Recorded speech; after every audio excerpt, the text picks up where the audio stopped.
A Zona Eleitoral 168 da comarca de Manhumirim é formada ainda pelas cidades de Durandé, Martins Soares, Alto Jequitibá e Alto Caparaó.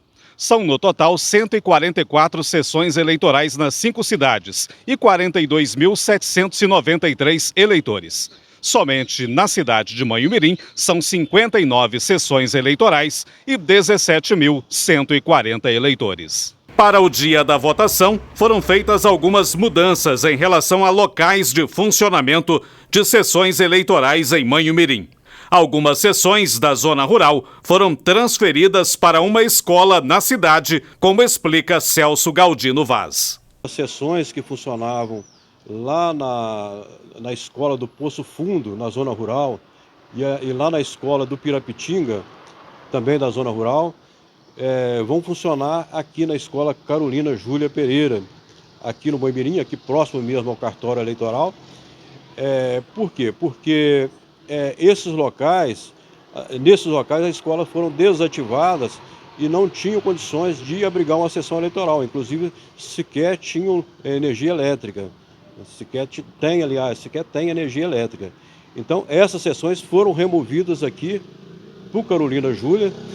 E lembrando que a Justiça Eleitoral vai disponibilizar transporte com os ônibus, né, que foram requisitados, transporte de eleitores, com 2 horários saindo do Poço Fundo, 2 horários saindo do Pirapitinga e 2 horários também de retorno a partir aqui de próximo aqui da Escola Carolina Júlia Pereira. E lembrando também, quanto às sessões aqui em Manhumirim, a sessão que funcionava lá no bairro Santa Rita, lá no salão da Igreja Católica, então vai funcionar dessa vez lá na escola Narciso Rabelo, do bairro Isidoro. O chefe do cartório eleitoral de Manhumirim, Celso Galdino Vaz, traz algumas orientações para quem vai às urnas votar neste domingo, sobre o que pode e o que não pode ser feito pelo eleitor. Olha, o eleitor relacionado à propaganda eleitoral, naturalmente não pode haver propaganda eleitoral. Contudo, né, a legislação permite que o eleitor vá com a camisa do eleitor, poste uma bandeira ou um adesivo colado na camisa, sem problema nenhum. O eleitor pode até adentrar na sessão eleitoral, concluir a sua votação e depois se retirar. Naturalmente, ele não pode ficar ali no ambiente ali da sessão eleitoral, né, com a vestimenta ou com a bandeira de candidato, e também não pode, né, agrupar com várias pessoas, vários eleitores, de maneira a configurar propaganda eleitoral. Então o eleitor que por acaso, né, portar uma bandeira ou uma camisa e for votar dessa forma, tem que votar e se retirar do local. Um outro detalhe que chama atenção para essa eleição é em relação ao uso do celular, né? Qual que é a orientação repassada aos presidentes das sessões eleitorais em relação a celular com os eleitores? Olha, o celular está proibido, né, na cabine de votação. Os presidentes de mesa, quando o eleitor chegar com o celular, vai então exigir que o eleitor deixe o celular na mesa do presidente e vá à cabine de votação sem portar o celular. E aquele eleitor que eventualmente se recusar a deixar o celular na mesa, não será habilitado, né, pelo presidente a votar. Então está proibido, né, o celular na cabine de votação. Uma novidade nessa eleição é que a votação nas sessões vai utilizar também o sistema de biometria para quem já fez a atualização, como destaca o chefe do cartório de Manhumirim, Celso Galdino.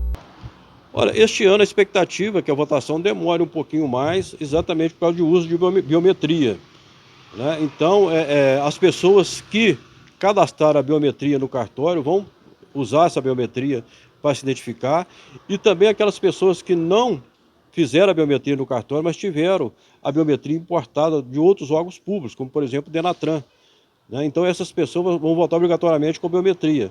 Então pode ser que demore um pouquinho, talvez a máquina demore um pouquinho para reconhecer, tem que fazer talvez uma tentativa, 2 tentativas, né? Até no máximo 4 tentativas. Então, não tanto, não há tanta demora, porque na maioria das vezes ela reconhece da primeira vez, o eleitor vota normalmente. Agora, lembrando o seguinte, que o eleitor, aquele eleitor com mais dificuldade, não tem prazo, né, não tem prazo determinado para votar, né, e os presidentes de mesa estão já orientados nesse sentido, né, para dar o maior tempo possível para o eleitor votar, né, para que o eleitor não saia prejudicado. Mas também tem aquela possibilidade de o eleitor querer votar, né, talvez parcialmente, não querer votar em todos os candidatos, né, e que também tem o recurso da suspensão do voto, né, o eleitor, por exemplo, quer votar somente nos cargos proporcionais, né, para deputado federal, deputado estadual, né, então ele pode votar, se retirar da urna, e o presidente então tem como suspender aquele voto, e o eleitor consta como votou, inclusive ele recebe o comprovante de votação normalmente. Você falou sobre a biometria, né, que vai ser utilizada esse ano também, né? O que a pessoa deve levar para votar no dia da eleição? O eleitor, o que ele precisa para ir na sessão e votar?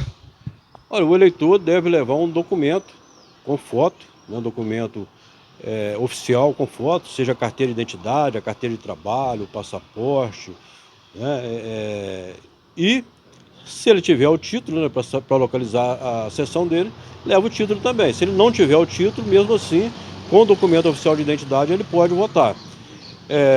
E lembrando que este ano também a gente tem, aliás, como já foi assim na eleição passada, a possibilidade do eleitor votar somente com o e-título salvo no celular, né, o aplicativo e-título, desde que a pessoa tenha feito biometria no cartório eleitoral e então tem o e-título com foto. Então aí não precisa nem de documento, se está com foto, o e-título, só mostrar lá o celular para o mesário e logo em seguida deixar o celular na mesa, né, para se identificar, então ele pode votar com esse documento. Agora, com relação à biometria, eu só quero ressalvar que, como eu disse, né, algumas pessoas fizeram a biometria no cartório, outras tiveram a biometria importada, mas tem aqueles casos também da pessoa sem biometria, né, que nem fizeram e nem foi importada. Então, mesmo assim, essas pessoas vão votar normalmente, sem problema nenhum. Tá?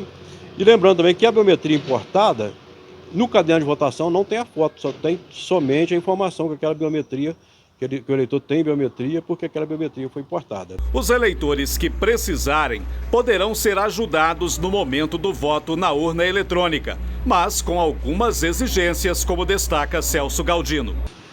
Inicialmente, assim, é bom lembrar que as mesas terão o fone de ouvido para os eleitores, né, que necessitarem, com deficiência visual, necessitarem de fone de ouvido.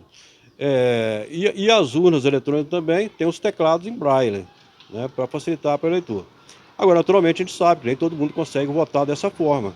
Então, a legislação permite, sim, que o eleitor leve alguém de sua confiança até a cabine de votação e, se necessário, inclusive, pode até apertar a tecla da urna, né, para o eleitor, né? Isso é previsto na legislação.